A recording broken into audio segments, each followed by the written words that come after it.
Hi guys, welcome back. So today I wanted to make a video about motivation tips because I literally could have sworn the year just started and I was looking through my calendar and bam, exam season.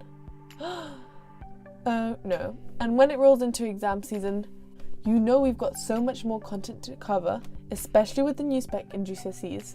So it's good to get a move on and to properly start revising now. Today I have some tips and tricks about motivation and motivational tips and inspiration and ways for you to keep motivated not only throughout this season of exams but the entire school year. So let's go. Tip number 1, don't burn out. Pace is key. There's no need to overwork yourself. For example, we all know that at the beginning of the year we'll get so excited and be like, okay, this year I'm going to work so hard every day, study, make all my notes right on time, do homework the day it's set. And as good as that sounds, it doesn't last because we're human, we have other things going on, and we just get demotivated sometimes. So pace is key.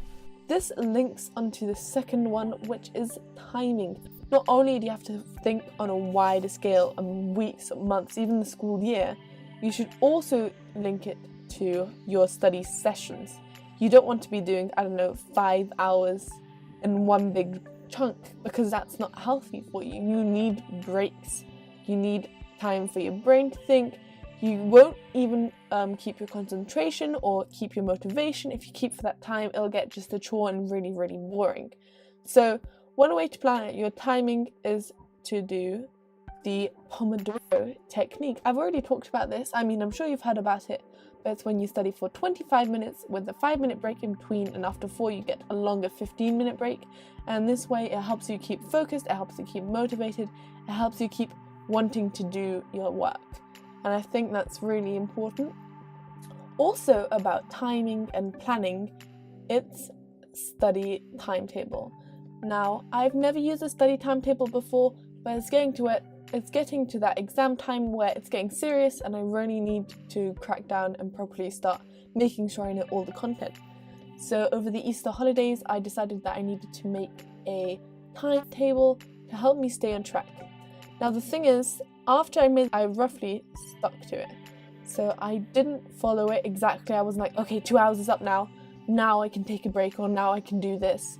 But it was just something to stick by. So each day I could look at it and I could go, well, this is my goal. This is what I wanted to do. This was what I should be doing. How much of it have I got done?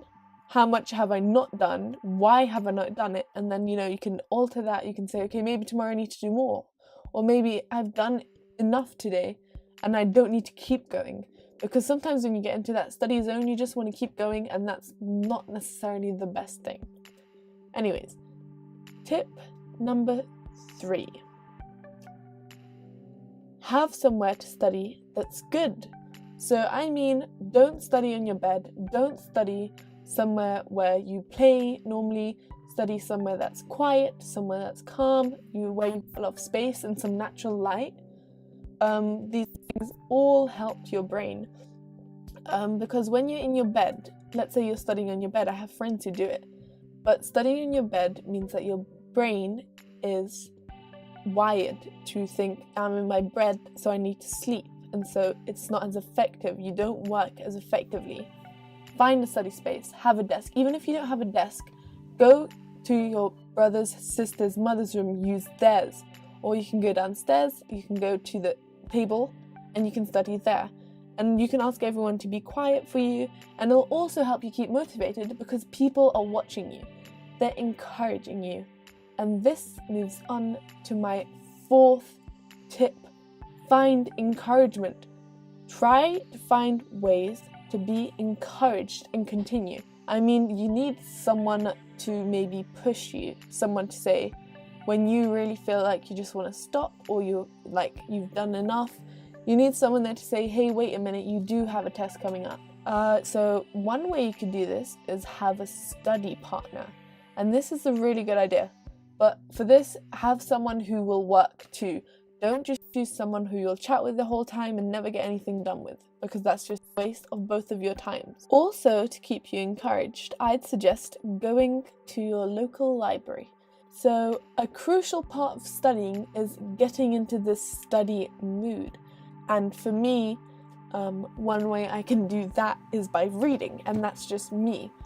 Something else you can do to get into that study mindset is organizing and cleaning your room.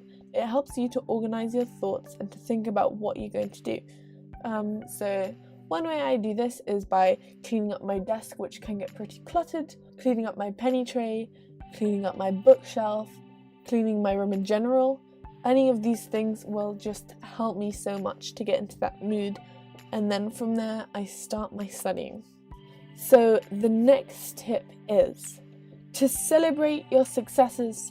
Everyone will have days where they do really good on tests and they'll get really high marks, and that is amazing. And when you do that, you need to celebrate it. You need to remind yourself that all the work you've been doing does pay off and it does make a difference. And similarly, if you do badly, remember that it's an opportunity for you to improve. Maybe it means that you're not studying enough, or maybe it means that you're just studying wrong. You know, you can go ask your teacher after that. You could ask your friends to help you out. Anyone who understands it, get them to help you. Look through anything you got wrong and work on that. Now you know what you need to improve. Another big thing is don't compare yourself to other people. Now this is so important. And I know I do it. I know you probably do it. I think everyone does it because it's human nature to want to know what other people got, and also to feel upset when maybe you didn't do as good as them. And I can understand that completely. I'm that kind of person. I'm really competitive. So it means that if someone else gets a really good mark, I'll always be disappointed in myself no matter how well I do. Another final tip I have is literally just snacks and drink. So I just wanted to show you guys some healthy snacks that you can have during your studying time. So first thing I have is this. It's like granola and yogurt. I know this is breakfast on it, but you can have it obviously any time of the day. And it's healthy and it'll give you lots of energy. I do take these to school sometimes, but they can be quite expensive. Next, yogurt breaks. So again, this is just some energy.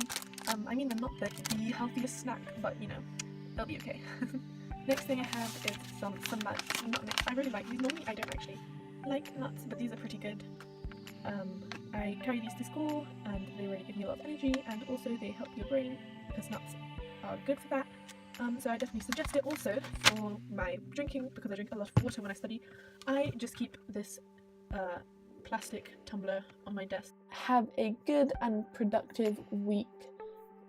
Do some studying. I hope you're motivated, and that's all I have to say. Oh, also, last point. Another way I like to get motivated is through study with me videos. I mean, I'm a channel that puts out study with me videos, but if you really want to see some amazing people, go check out Rhiannon, a lovely study YouTuber. I've already talked about her on my channel before, actually. Super down to earth, amazing videos. I mean, another amazing study YouTuber is Unjaded Jade. Of course you know her, I've talked about her as well. She does study videos and study hack videos and lifestyle videos, so go look at her channel. Alright, I've been talking for long enough. I'll see you all later. Goodbye.